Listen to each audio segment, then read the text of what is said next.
إذا كنت تبحث عن تفاصيل مباراة المنتخب المغربي للناشئين ضد منتخب مالي برسم ربع نهائي كأس العالم للناشئين تحت 17 سنة 2023، الموعد والتوقيت والقنوات الناقلة لهذه المباراة، فأنت في المكان المناسب. تابع الفيديو إلى النهاية ولا تنسى الصلاة على رسول الله. السلام عليكم. تأهل المنتخب المغربي على حساب منتخب إيران، بينما تأهل منتخب مالي على حساب منتخب المكسيك.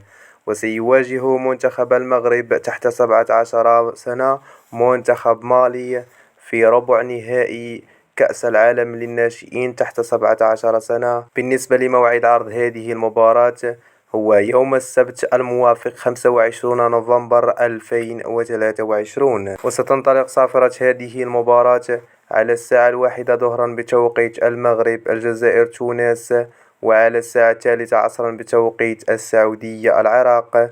وستنقل هذه المباراة على قناة بي إن سبور HD5 وعلى قناة الرياضية المغربية TNT إن شاء الله.